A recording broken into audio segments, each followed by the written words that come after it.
You know how I know that I'm not an Israeli audience? No single cell phone rang. Amazing. Mr. Bruce Ratner, an inspirational person that I don't get to meet enough, unfortunately. Michael, a great president and the CEO of this place. Mr. Ofir Akunis somewhere, Israel Minister of Science, Technology and Space, and Ambassador Dani Dayan, not anymore. Honorable guests, good evening. As Michael mentioned, for the last 13 years, my family was involved in transformation of Beit Hatfutsot into what we believe is more needed now, a Museum of Jewish People. And for the last 5 years, I've been personally leading that process. And I learned one thing with this not easy process, is that in order to make that such high-scale change, you really need a great team. And I'm looking at Bruce here and Michael. You're a dream team. I salute you for this outstanding work and for what you've managed to do with this institution. It's full of people, it's full of light. Kol hakavod. We all took upon ourselves to a very important mission, to tell the story of all Jewish people, of today, of the past, and for the future. And I'll be very honored to share with you in this audience that about 2 weeks ago, we had a visit of United Nations Secretary General, the new incoming, Mr. Antonio Guterres, who gave his central speech in the Museum of Jewish People. He stressed that Holocaust, and it's in his words, is the culmination of thousands of years of hatred and discrimination targeting Jews.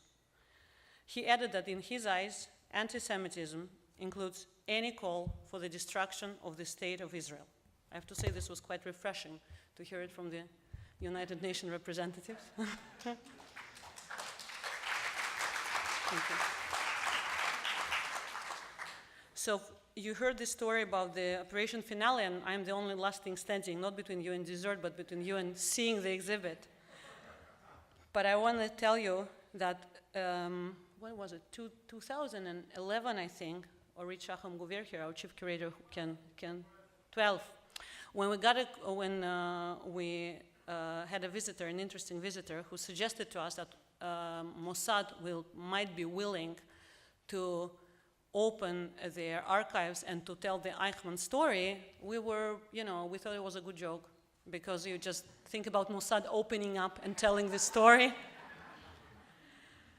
And it's in 2012 that it was the first time that Mossad cooperated with the institution outside of its walls. They actually did a lot of exhibits in the building, but this was for Mossad.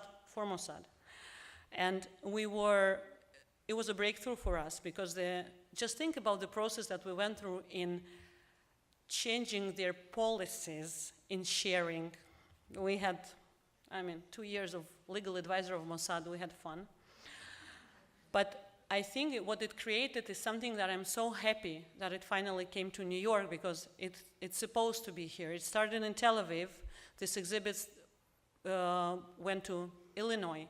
No, it first went to Cleveland, because Milton Maltz, who is unfortunately not here, who is a driving force behind the Cleveland Jewish Museum, saw the exhibit and says it has to travel to the United States. But in order for that to travel to the United States, you actually have to adjust it to the audience, because not every non-Jewish pupil in the United States knows what the story is about.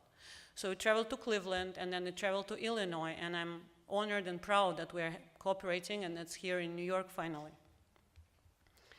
There are many, many hidden Jewish stories, and I think our mutual mission is to uncover them and to give Jewish people around the world reasons to remember, but also reasons to remember and be proud of our many successes throughout history and in modern times. Because what we want is our younger generation to be proud of their heritage and not to question, and this is horrifying, but questioning whether being Jewish or not being or not, whether it's advantage or disadvantage. The fact that you can actually ask this question makes me believe that we have to be better in telling the stories, and not only the stories of the tragedies, which need to be remembered, but also the stories of the fact that we're one amazing, powerful family all around the world, global, which not only lives and struggles, but actually flourishes and has a lot of success. And so I'm very happy that we managed to cooperate on this project, and it's not the first project we cooperate in, and I'm sure, with the leadership as such, We're going to have many more opportunities to cooperate. And thank you very much for having us here, and let's enjoy the exhibit. Thank you.